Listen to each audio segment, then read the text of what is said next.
Good morning, students.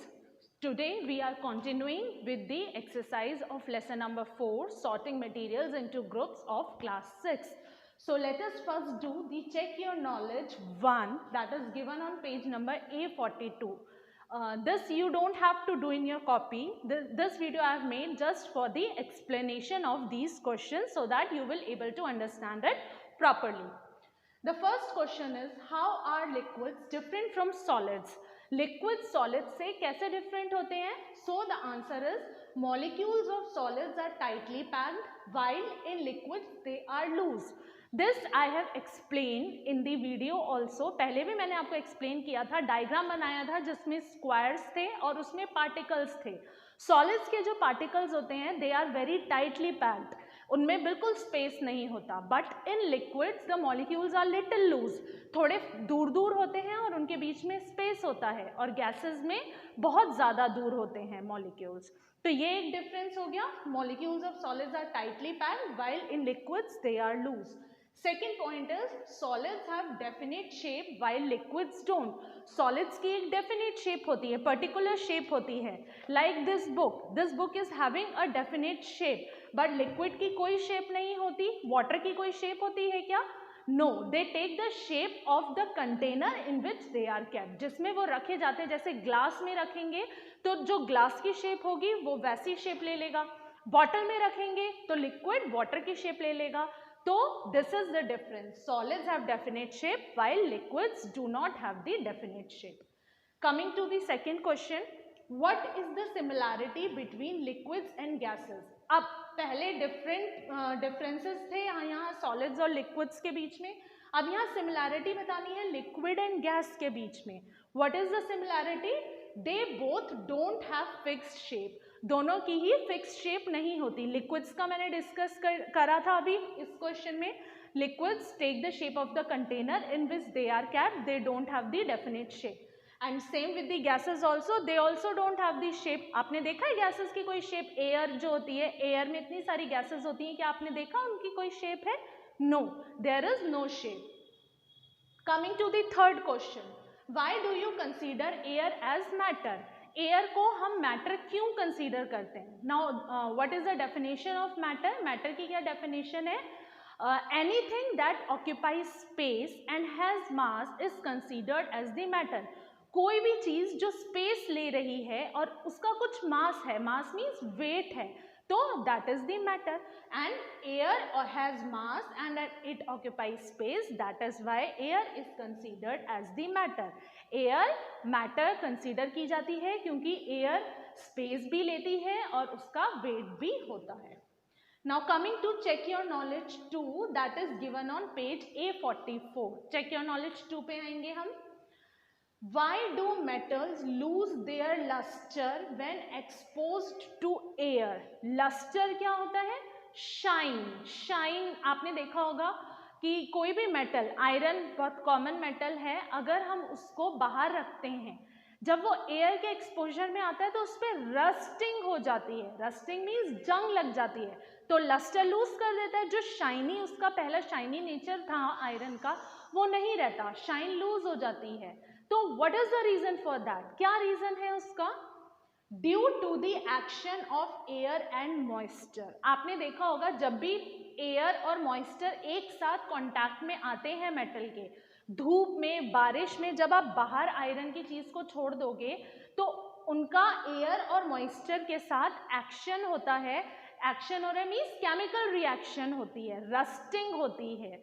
So that is why they lose their luster. This you will study, this reaction you will study in detail in higher classes. तो अभी के लिए इतना ही समझ लें कि क्योंकि एयर और मॉइस्चर का एक्शन होता है दोनों का, तो इस वजह से उस पर रस्टिंग आ जाती है and that is why they lose the luster. Coming to next question, why do we say that sponge is soft and iron is hard? Sponge soft है और आयरन हार्ड है. स्पॉन्ज आपने देखा है क्या होता है? लाइक दिस, ये डस्टर है, डस्टर की ये जो यहाँ पर लगी होती है, this is the sponge. Sponge को हम स्क्वीज कर सकते हैं. तो क्वेश्चन है, स्पॉन्ज सॉफ्ट है और आयरन हार्ड है, क्यों? वेरी सिंपल, जो सॉफ्ट चीज होती है it can be easily compressed और स्क्वीज्ड. स्क्वीज्ड और कंप्रेस मीन्स दब जाती है. आप इसको स्पॉन्ज को ऐसे स्क्वीज करोगे तो ये इजिली स्क्वीज हो जाएगी अगर ये इसमें वुड में अटैच नहीं है तो. नॉर्मल आपने स्पॉन्ज देखा होगा, आपके जो मैट्रेसेस हैं, गद्दे होते हैं, उसमें फोम होती है, स्पॉन्ज होती है, आपने देखा होगा, वो आप बैठते हैं तो वो स्क्वीज हो जाते हैं, कंप्रेस हो जाते हैं. पर आयरन की कोई चीज होती है, आप अपना बॉक्स देख लीजिए या कुछ भी आयरन का कोई कंटेनर देख लीजिए, आप उसको कितना भी प्रेस करें but it will not be able to squeeze. वो स्क्वीज नहीं होगा, कंप्रेस नहीं होगा. So this is the reason that a sponge is soft and iron is hard, because sponge can be compressed easily but iron cannot. Next question is, what is the importance of gases dissolved in water? Water में जो gases dissolve हैं उनका क्या importance है? सबसे पहले which are the gases which is dissolved in water? Oxygen and carbon dioxide. So oxygen and carbon dioxide are the gases that is dissolved in water. And what is their importance? Dissolved gases helps aquatic plants and animals in photosynthesis and respiration. जो ये dissolved gases हैं oxygen और carbon dioxide, हमने photosynthesis का process study आप लोगों ने पहले करा हुआ है, तो उसमें क्या होता है, ऑक्सीजन और कार्बन डाइऑक्साइड होती है कि नहीं होती? कार्बन डाइऑक्साइड का यूज करके प्लांट्स अपना फूड प्रिपेयर करते हैं एंड दे रिलीज ऑक्सीजन. सो वो ऑक्सीजन फिर रेस्पिरेशन के प्रोसेस में यूज होती है. तो these dissolved gases helps the aquatic plants and animals in photosynthesis as well as in respiration. Coming to next question, name two liquids which are miscible with water. Now what are miscible liquids? Miscible liquids or immiscible liquids, I have told you earlier also. The two liquids which are easily soluble या easily mix with each other. दो liquids जब आपस में easily mix हो जाते हैं, they are known as miscible liquids. While if the two liquids are not able to mix with each other, they are known as immiscible liquids. Like milk and water is the common example. दोनों liquid है, milk और water. हम milk में water या water में milk add करेंगे, फिर क्या हम उसको सेपरेट कर सकते हैं? No, we will not able to separate it because it gets completely mixed with each other. वो मिक्स हो जाते हैं आपस में. But if we take the oil and water, हम वाटर के ऊपर ऑयल डालें and we stir it continuously for hours, कितने भी घंटों के लिए हम उसे स्टिर करते रहें, but it will not able to get mixed. पर वो मिक्स नहीं होगा because oil and water are immiscible liquids. वो दोनों इमिसिबल लिक्विड्स हैं. तो आपसे यहाँ दो लिक्विड के एग्जाम्पल पूछे हैं जो वाटर के साथ मिसिबल हैं. तो miscible liquids are glycerine, lemon juice हो गया आपका, मिल्क मैंने एग्जाम्पल दिया, वो वाटर के साथ मिक्स हो जाता है. Vinegar that is also get mixed with water. तो ये कुछ एग्जाम्पल हैं जो वाटर के साथ मिक्स हो जाएंगे. ग्लिसरीन आप देखोगे, ग्लिसरीन कॉमनली अवेलेबल होती है सबके घर में. If you mix it with water and stir it, it will completely get mixed. आप फिर उसको सेपरेट नहीं कर सकते हैं. Same with lemon juice. Lemon juice हम वाटर में ऐड करते हैं, उसके बाद मैं आपसे बोलूँ कि इस वाटर में से मेरे को लेमन जूस निकाल के दीजिए, will you be able to do that? No, because they get completely mixed with each other. So that is why they are the miscible liquids.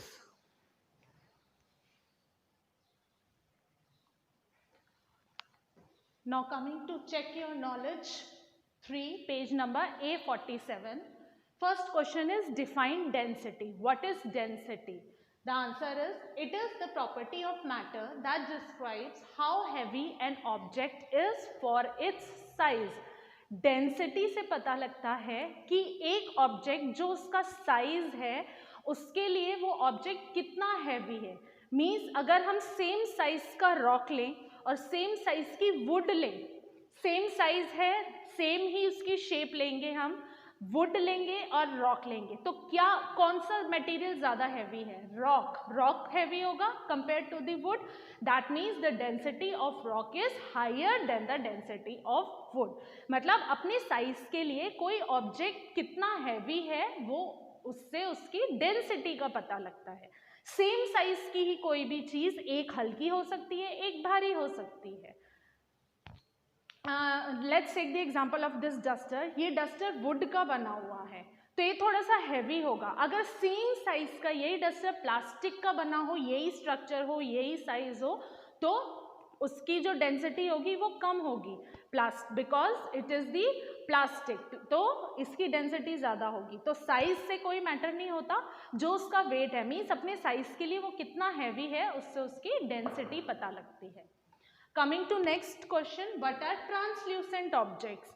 Easy है, पहले भी पढ़ा है हमने। ट्रांसल्यूसेंट ऑब्जेक्ट्स कौन से ऑब्जेक्ट होते हैं? Object that allow only some amount of light to pass through them और that allow the light partially, means which allow the light to pass through them partially, जो सिर्फ कुछ ही अमाउंट ऑफ लाइट पास करते हैं। Example is oiled paper. एक paper जिसपे oil लगा हुआ है, आप उसमें से देखेंगे तो आप कुछ देख पाएंगे पर सब कुछ नहीं देख पाएंगे, तो जो उसमें से सिर्फ थोड़ी लाइट पास होगी उस पेपर में से। So that are the translucent objects. Next question is, why is bakelite used to make handles of cookwares. ये मैंने आपको पहले भी एग्जांपल एक्सप्लेन किया था कि जो आपका फ्राइंग पैन है वो तो स्टील का बना हुआ होता है, पर जो उसका हैंडल है it is made up of bakelite. Why? क्योंकि स्टील जो है वो तो हम जब गैस पे रखते हैं तो वो गर्म हो जाएगा, पर जो उसका हैंडल है बेकलाइट का वो गर्म नहीं होता, because bakelite is a bad conductor of heat. Because bakelite is a bad conductor of heat, so it does not get heated. क्योंकि वो bad conductor heat है तो इसका मतलब heat pass नहीं होगी उससे, heat pass नहीं होगी तो it will not get heated up, वो गर्म नहीं होगा. So this is the reason that handles of the utensils are made up of the bakelite material. Coming to next question, name a magnetic and non-magnetic materials. Magnetic and non-magnetic materials you all know कौन से होते हैं? Magnetic materials that gets attracted to a magnet, वो magnetic materials हैं, और जो magnet से attract नहीं होते हैं, attach नहीं होते हैं, that are non-magnetic materials. Example, magnetic materials iron और cobalt, जब आप उनको magnet के पास लेकर आएंगे तो they will get attracted towards the magnet. Non magnetic materials are wood and plastic. कोई भी वुड या प्लास्टिक की चीज को आप मैग्नेट के पास लाके देखो, it will not get attracted. Last question is, what is thermal conductivity of a material. Thermal conductivity क्या होती है? Thermal related to the heat. तो थर्मल कंडक्टिविटी की ऑब्जेक्ट कितनी हीट अलाउ कर रहा है. The conduction of heat through a substance is called its thermal conductivity. कई ऑब्जेक्ट्स, जैसे अभी हमने यहाँ बेकलाइट का देखा, bakelite bad conductor of heat है क्योंकि वो हीट अलाउ नहीं करता. Steel good conductor of heat है, स्टील के यूटेंसिल्स बने होते हैं, तो जब हम उसको गैस पे रखते हैं तो they will get heat up, they heat up, गर्म हो जाते हैं ना वो. तो steel is a good conductor of heat, bakelite is a bad conductor of heat. तो ये उसकी थर्मल कंडक्टिविटी है कि कोई ऑब्जेक्ट कितनी हीट पास करेगा, अलाउ करेगा. तो conduction of heat through a substance, कितनी हीट कंडक्ट हो रही है किसी सब्सटेंस से, that is called its thermal conductivity. So this is all about check your knowledge of this lesson. Thank you.